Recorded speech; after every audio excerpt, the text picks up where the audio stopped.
Profetas e Reis, capítulo 2.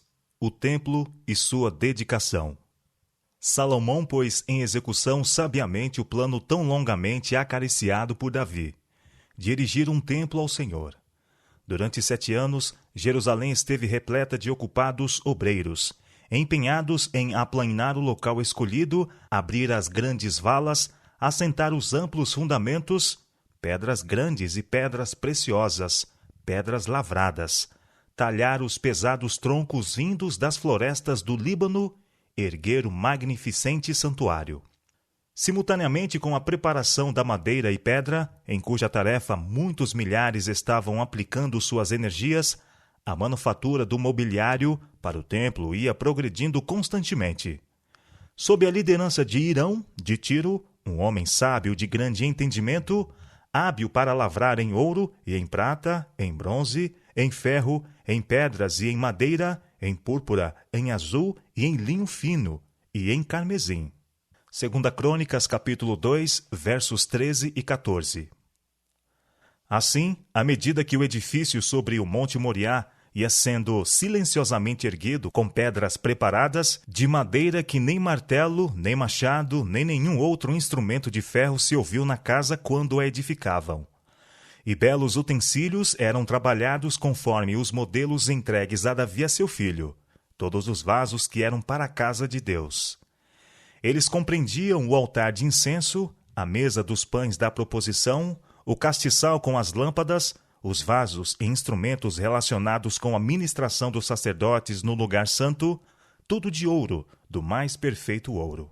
O mobiliário de bronze, o altar das ofertas queimadas, o grande lavatório sobre 12 bois, as pias de menor tamanho com muitos outros vasos. Na campina do Jordão, os fundiu o rei na terra ardilosa, entre Sucote e Zeredá.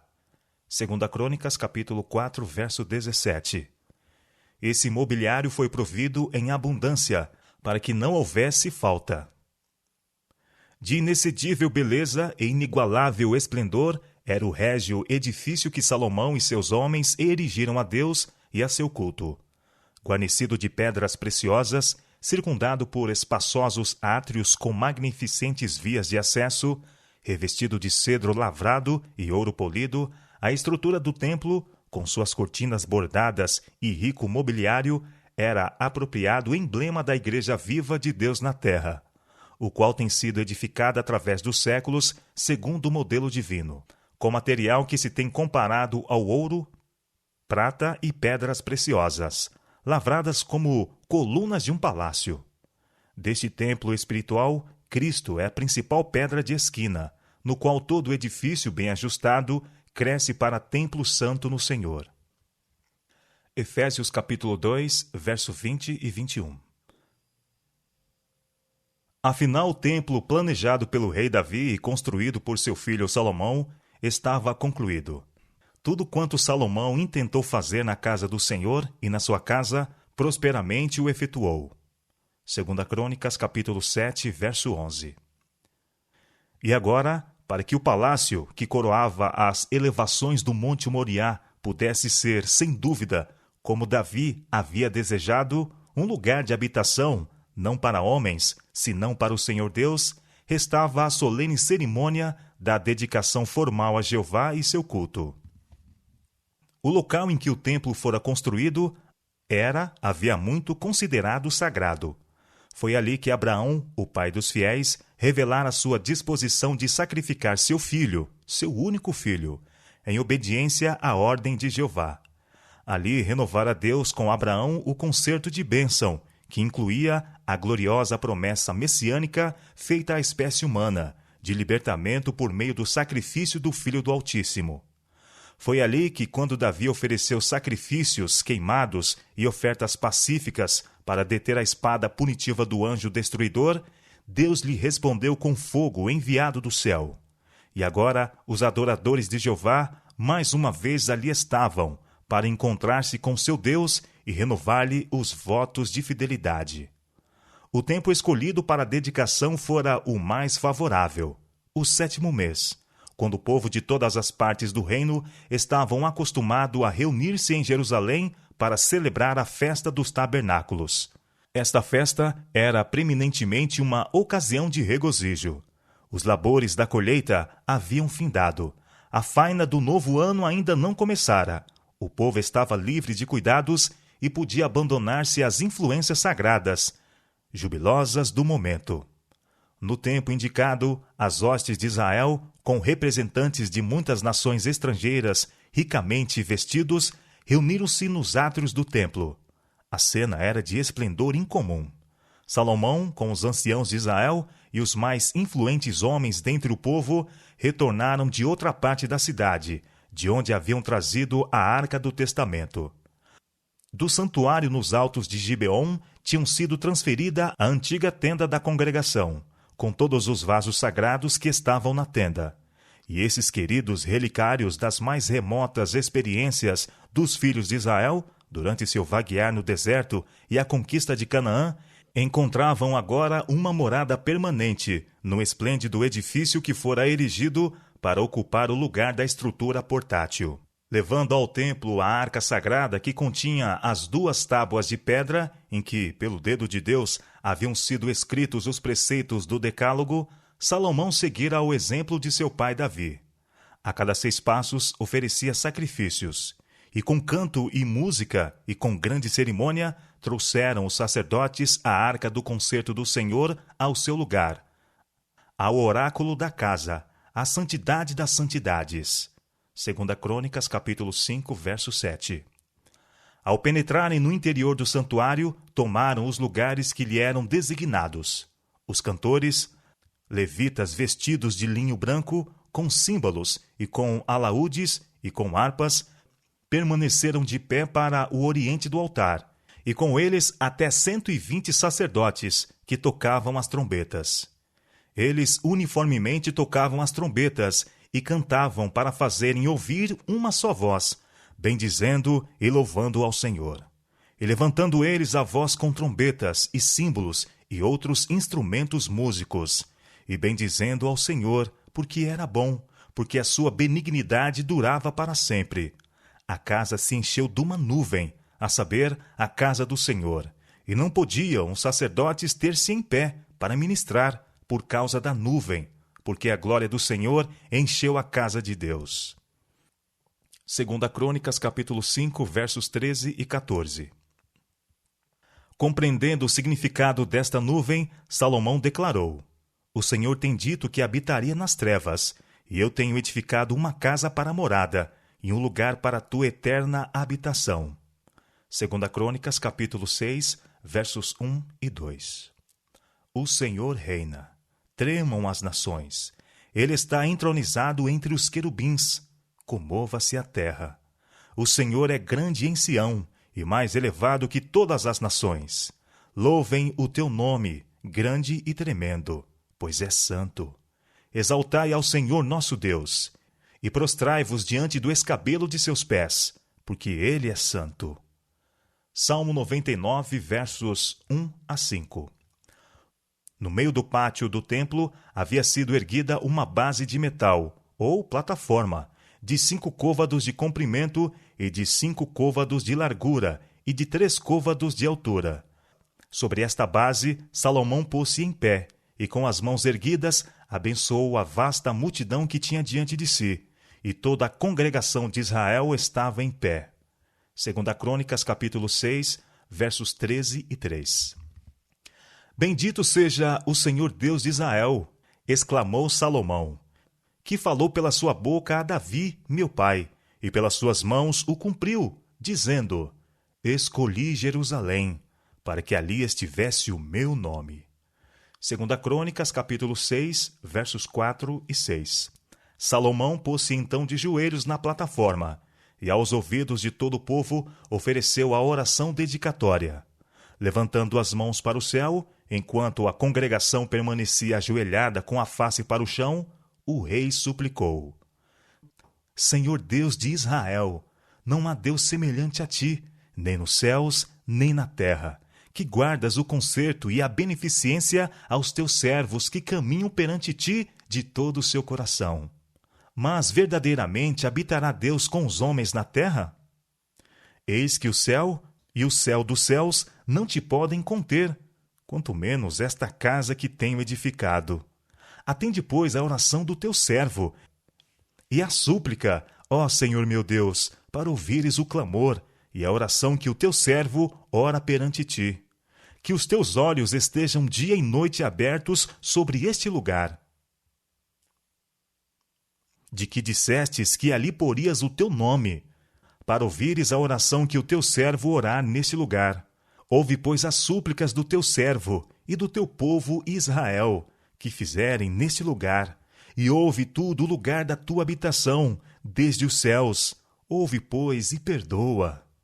Quando também o teu povo Israel for ferido diante do inimigo, por ter pecado contra ti, e eles se converterem e confessarem o teu nome, e orarem e suplicarem perante ti nesta casa, então ouve tu desde os céus, e perdoa os pecados de teu povo Israel. E faze-os tornar na terra que lhes tem dado a eles e a seus pais. Quando os céus se cerrarem e não houver chuva, por terem pecado contra ti, e orarem neste lugar, e confessarem teu nome, e se converterem dos seus pecados, quando tu os afligires, então ouve tu desde os céus, e perdoa o pecado de teus servos e do teu povo Israel, ensinando-lhes o bom caminho em que andem, e dá chuva sobre a terra, que deste ao teu povo em herança.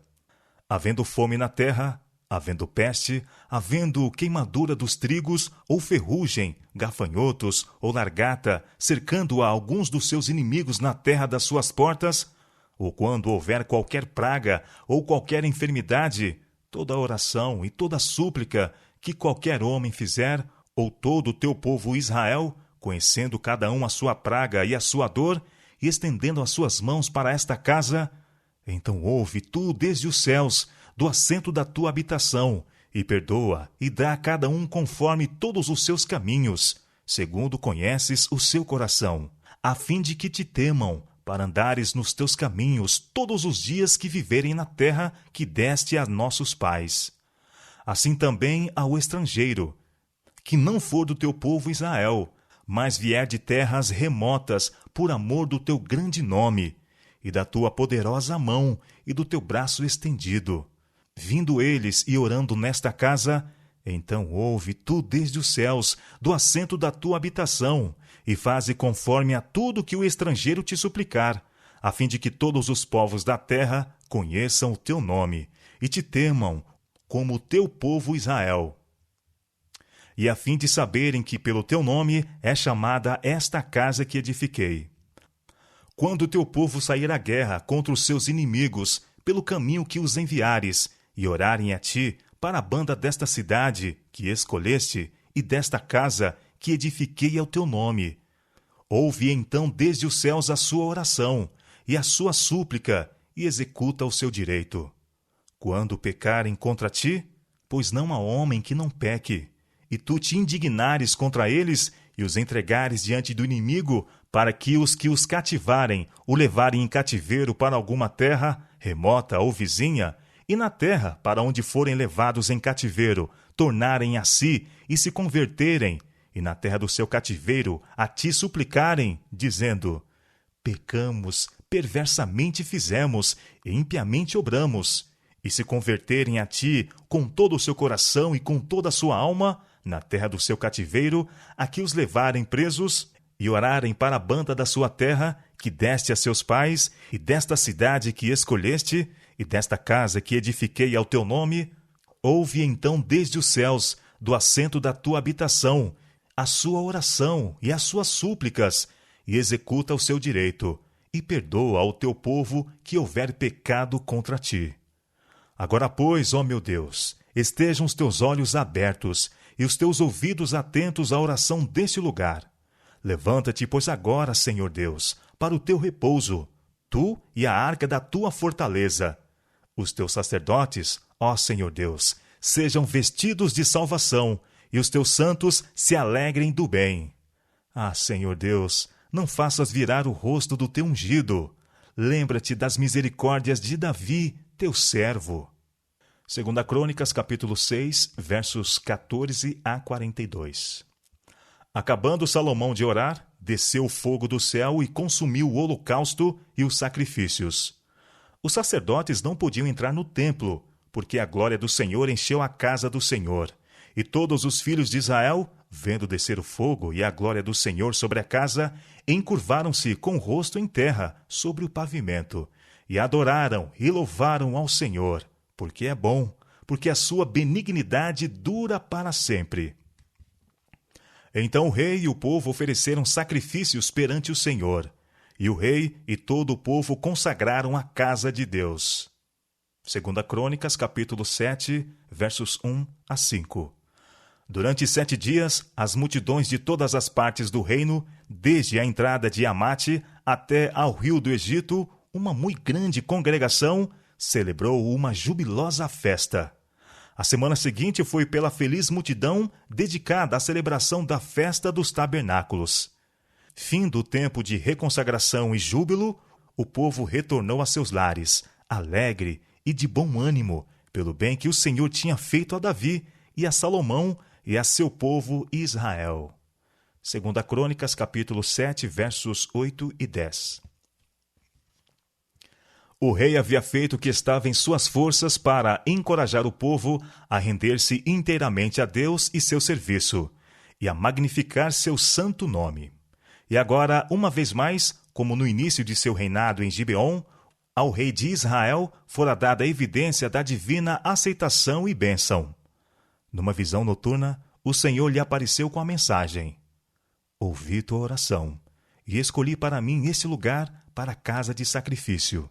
Se eu cerrar os céus e não houver chuva, ou se ordenar aos gafanhotos que consumam a terra, ou se enviar a peste entre o meu povo, e se o meu povo, que se chama pelo meu nome, se humilhar e orar, e buscar a minha face, e se converter dos seus maus caminhos, então eu ouvirei dos céus e perdoarei os seus pecados, e sararei a sua terra. Agora estarão abertos os meus olhos e atentos os meus ouvidos à oração deste lugar, porque agora escolhi e santifiquei esta casa, para que o meu nome esteja nela perpetuamente, e nela estarão fixos os meus olhos e o meu coração todos os dias. 2 Crônicas, capítulo 7, versos 12 a 16. Tivesse Israel permanecido leal a Deus, e este glorioso edifício teria permanecido para sempre, como perpétuo sinal de especial favor de Deus a seu povo escolhido. E aos filhos dos estrangeiros, declarou Deus, que se chegarem ao Senhor para o servirem e para amarem o nome do Senhor, sendo deste modo servos seus, todos os que guardarem o sábado, não o profanando, e os que abraçarem o meu concerto, também os levarei ao meu santo monte, e os festejarei na minha casa de oração. Os seus holocaustos e os seus sacrifícios serão aceitos no meu altar, porque a minha casa será chamada casa de oração para todos os povos. Isaías capítulo 56, versos 6 e 7. Em conexão com a certeza de aceitação, o Senhor tornou claro o caminho do dever perante o rei.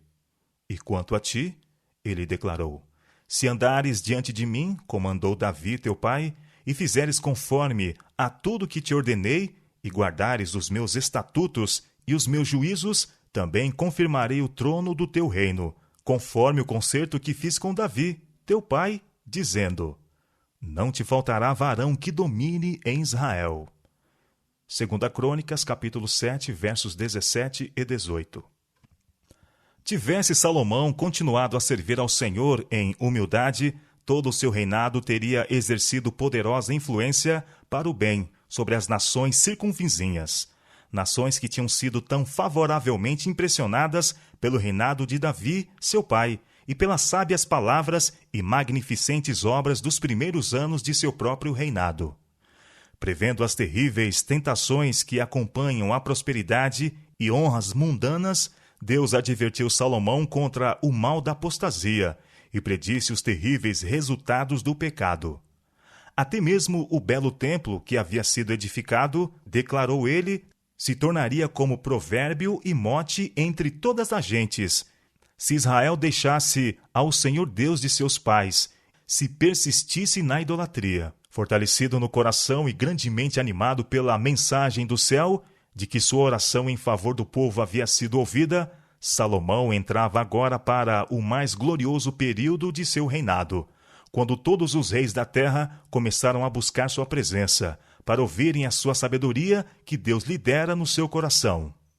2 Crônicas, capítulo 9, verso 23. Muitos vinham para ver o sistema de seu governo e para receber instrução quanto à maneira de se conduzirem nos assuntos difíceis. Visitando essas pessoas a Salomão, ensinava-lhes ele a respeito de Deus como Criador de todas as coisas, e elas retornavam a seus lares com uma concepção mais clara do Deus de Israel e de seu amor pela raça humana. Nas obras da natureza, contemplavam agora a expressão de seu amor e uma revelação de seu caráter, e muitos eram levados a adorá-lo como seu Deus. A humildade de Salomão ao tempo em que começou a levar a carga do Estado, quando ele reconheceu perante Deus: sou ainda menino pequeno. 1 Reis, capítulo 3, verso 7.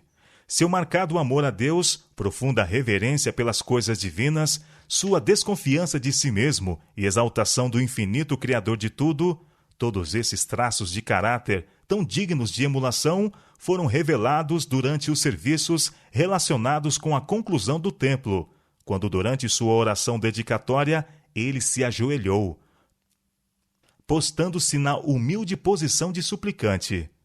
Os seguidores de Cristo hoje devem guardar-se da tendência de perder o espírito de reverência e piedoso amor.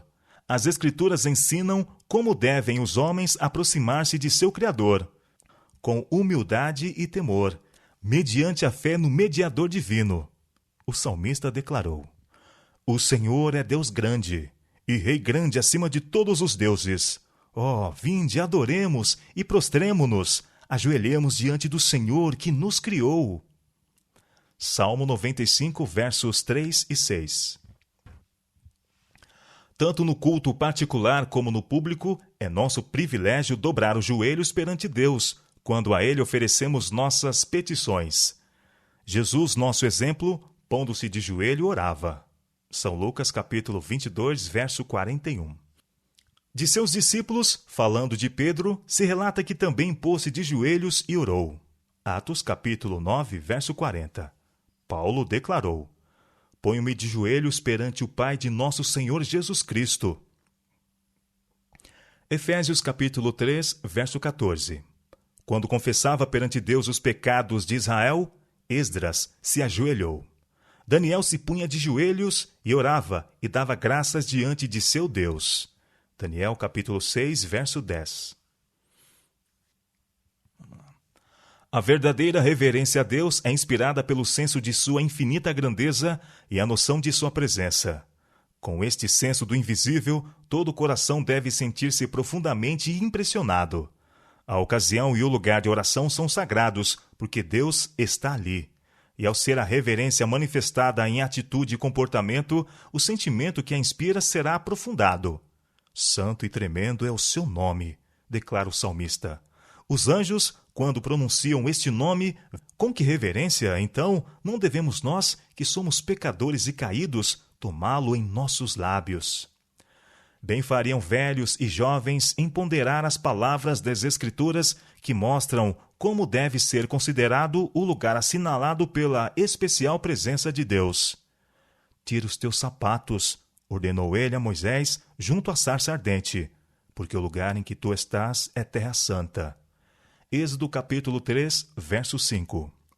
Jacó, havendo contemplado a visão do anjo, exclamou: o Senhor está neste lugar, e eu não sabia. E este não é outro lugar, senão a casa de Deus, e esta é a porta dos céus. Gênesis capítulo 28, versos 16 e 17. Naquilo que fora dito durante o serviço dedicatório, Salomão tinha procurado remover do espírito dos presentes as superstições em relação com o Criador, as quais haviam obscurecido a mente dos pagãos. O Deus dos céus não está, como os deuses dos pagãos, confinado em templos feitos por mãos. Todavia, ele se encontraria com seu povo por meio de seu espírito, quando se reunissem na casa dedicada à sua adoração.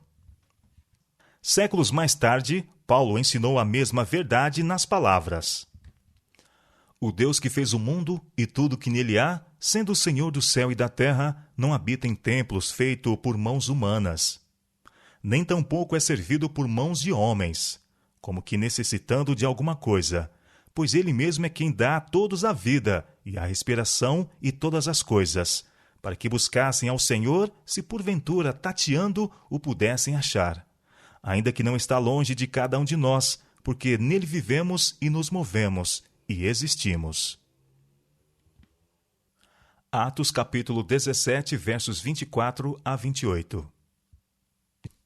Embora Deus não habite em templos feitos por mãos humanas, honra, não obstante, com sua presença as assembléias de seu povo.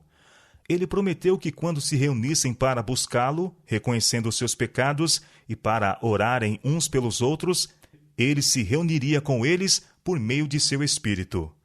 Mas os que se reúnem para adorá-lo devem afastar de si toda coisa má, a menos que o adorem em espírito e em verdade, e na beleza da sua santidade, seu ajuntamento será de nenhum valor. Destes, o Senhor declara: Este povo honra-me com seus lábios, mas o seu coração está longe de mim. Mas em vão me adoram. São Mateus capítulo 15, versos 8 e 9. Os que adoram a Deus devem adorá-lo em espírito e em verdade, porque o Pai procura tais que assim o adorem. São João capítulo 4, verso 23. O Senhor está no seu santo templo. Cale-se diante dele toda a terra.